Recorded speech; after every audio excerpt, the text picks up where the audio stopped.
આમ તો કોઈ અમીર વ્યક્તિ દાન આપે એવા કિસ્સાઓ આપણે સાંભળતા જ હોઈએ છીએ, જેમાં કોઈ પોતાના પૈસાથી હોસ્પિટલ બનાવતું હોય, કોઈ શાળા બનાવે, તો કોઈ ગરીબોની મદદ માટે કરોડોનું દાન કરે.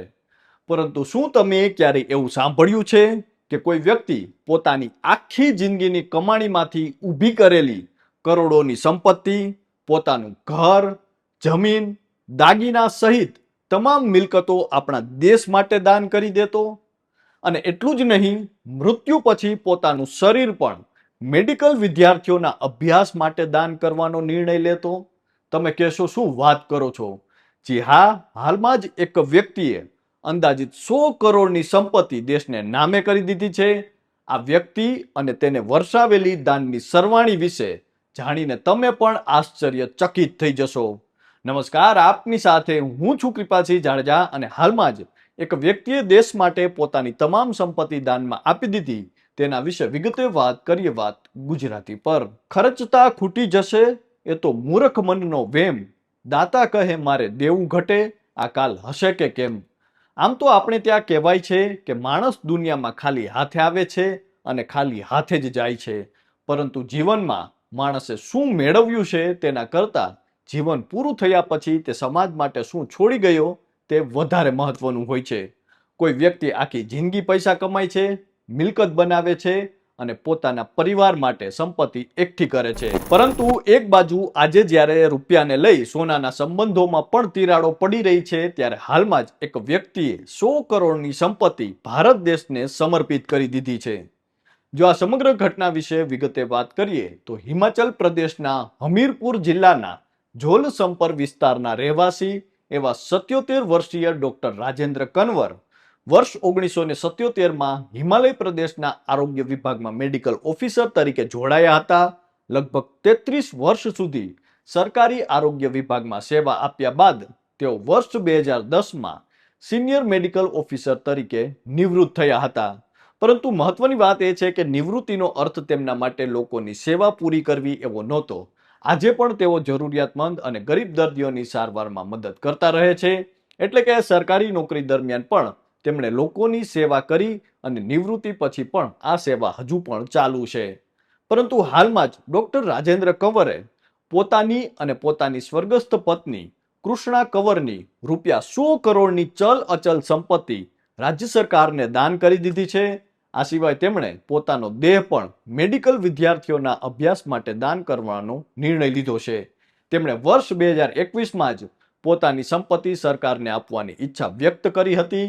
એટલે કે આ નિર્ણય કોઈ એક દિવસમાં લેવામાં નથી આવ્યો, પરંતુ વર્ષો પહેલા જ તેમણે નક્કી કરી લીધું હતું કે જીવનભરની મહેનતથી જે કંઈ ભેગું કર્યું છે તેનો ઉપયોગ પોતાના મૃત્યુ પછી પણ સમાજના કામમાં થવો જોઈએ.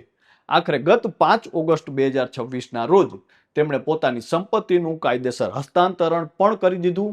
એટલે કે ગિફ્ટ ડીડ દ્વારા તમામ મિલકત છે તે સરકારને સોંપી દીધી છે.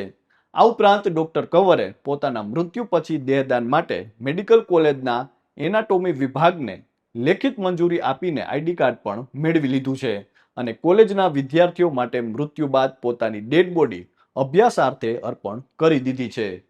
શું શું આપ્યું દાનમાં?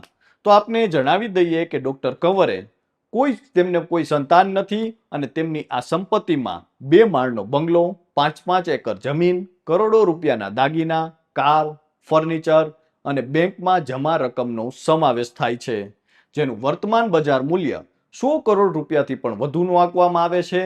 તેમની ઈચ્છા છે કે આ સંપત્તિનો ઉપયોગ જરૂરિયાતમંદ લોકો માટે કરવામાં આવે અને અહીં જેરિયાટ્રિક કેર એટલે કે વૃદ્ધાવસ્થા સંભાળ કે ઓલ્ડ એજ હોમ બનાવવામાં આવે. તેમજ સંસ્થાનનું નામ તેમની સ્વર્ગસ્થ પત્નીની સ્મૃતિમાં કૃષ્ણા રાજેન્દ્ર રાખવામાં આવે.